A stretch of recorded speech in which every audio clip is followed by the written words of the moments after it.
Fear, Volume 2, Beyond the Self.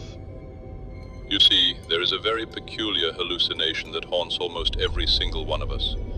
It is the deeply ingrained, unshakable sensation that you are an isolated, temporary stranger, trapped inside a bag of skin. You feel that you are a solitary point of consciousness, looking out through your eyes at an external universe that is fundamentally alien and often hostile to your existence. And because you feel separate from this universe, you are absolutely terrified of being destroyed by it. Look at the sheer terror we have of disappearing. We spend our entire lives desperately trying to leave a mark, to build a legacy, to carve our names into stone so that we will not be forgotten. We are terrified of failure, terrified of embarrassment, terrified of death, because we believe that when the physical body fails, the I vanishes completely.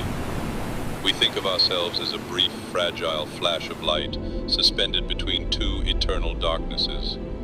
But consider the profound absurdity of this feeling. We do not come into this world, we come out of it, like leaves from a tree. You are not a stranger who arrived here on a temporary visitor's pass.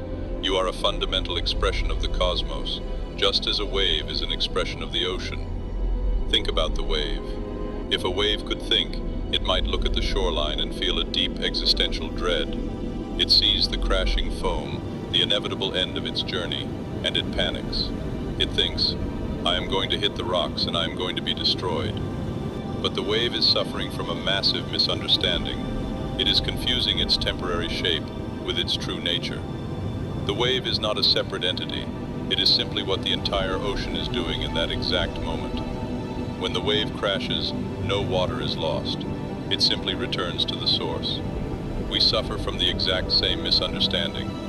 The thing you call your self, that tight knot of memories, anxieties, and preferences, is just a temporary shape. It is a useful tool for navigating the world, but it is not who you actually are. We are taught from the very beginning to play a role. We are given a name, a set of expectations, and a mask to wear. The word person actually comes from the Latin persona, which means the mask worn by actors in ancient theater. But over time, we have completely forgotten that we are wearing masks. We have become utterly convinced that the mask is the true face.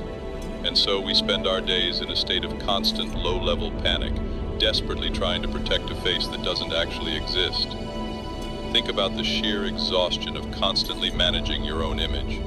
You walk into a room and immediately calculate how you are being perceived. You curate your words, your posture, your achievements, carefully arranging them like fragile artifacts in a museum display. You are terrified that someone might see through the cracks, that they might discover the hollow space behind the mask. But the hollow space is the truth. The hollow space is where the freedom is.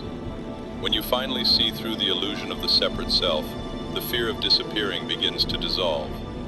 If you are not an isolated stranger, but rather the entire universe experiencing itself from one specific point of view, then what is there to fear? You cannot be destroyed by the universe because you are the universe. We build heavy walls around the ego, trying to protect this fragile imaginary construct from the inevitable friction of life. But the friction is exactly what proves the construct is an illusion. The more you defend the ego, the heavier it becomes. The fear of death, the fear of failure, the fear of losing your mind. These are all just the symptoms of the wave forgetting it is the ocean. When you finally drop the heavy burden of trying to be a somebody, a profound silence rushes in.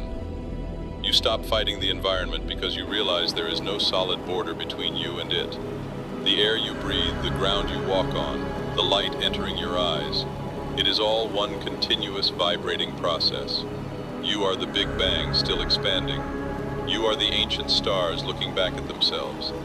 So the next time you feel the crushing weight of existential dread, the terror of fading away into nothingness, take a breath.